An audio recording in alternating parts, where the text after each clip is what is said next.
যথার্থই বলেছেন। অশ্লীলতা, নোংরামি, খুন, চিন্তায় পতনের সবই অপসংস্কৃতির ভিন্ন ভিন্ন নাম। শুধু লেখার সিনেমা নয়, এগুলো অপসংস্কৃতি। আমার যখন ছোট বাচ্চাটাকে দোষী হতে দেখি, সেটা আমার অপসংস্কৃতি। আমার আমি যখন আজকে মাজারে হামলা চালান, সেটাও একজন অপসংস্কৃতি। এগুলো কিন্তু আমার সংস্কৃতির অংশ। শুধু আমি অন্যগুলো দেখবো, এটা কিন্তু আমার সংস্কৃতি। আমার লোকরা নামাজ পড়েন, আমার লোকরা আবার সিনেমাও দেখেন, আমার লোকরা যাত্রাও দেখেন। এটাই কিন্তু আমার সংস্কৃতি। আমার সংস্কৃতি শুধু একমুখী নয়, বহুমুখী। সেই জায়গা থেকে যেন আমরা সরে না যাই। আমি এই কথাগুলো কেন বলছি অপসংস্কৃতি নিয়ে বারবার? অপসংস্কৃতি আজ আমাদের সংস্কৃতির আসনটাকে একেবারে দখল করে দিয়েছে। যেমন ধরেন, আজকাল অনেক তরুণদেরকে দেখবেন মেয়েদের মতো হাতে বালা বা পিতলের কড়া, এক কানে দূর করে দেখা যায়।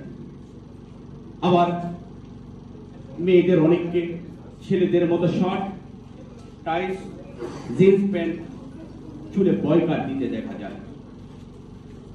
আমি মাঝে মাঝে গুলিয়ে এসে কফি খেতে গেলে দেখি দুপুরবেলায় আমাদের মেয়েরা সেখানে বসে তুমসে সিগারেট খাচ্ছেন।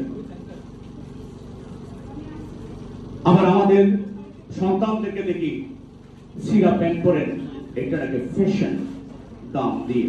এটা কিন্তু আমার সংস্কৃতি নয়। এসব আনন্দ হলেও এটা কিন্তু অপসংস্কৃতির নামান্তর। এখন বিত্তবানরা বা ক্ষমতাশালীরা নিজেদের চিত্ত বিনোদনের পথকে পাল্টে ফেলেছেন। রুচির বিকৃতির নামে এটা একেবারে চরম পর্যায়ে চলে গেছে, যা আমাদের পরবর্তী প্রজন্ম অনুসরণ করতে শুরু করে দিয়েছে।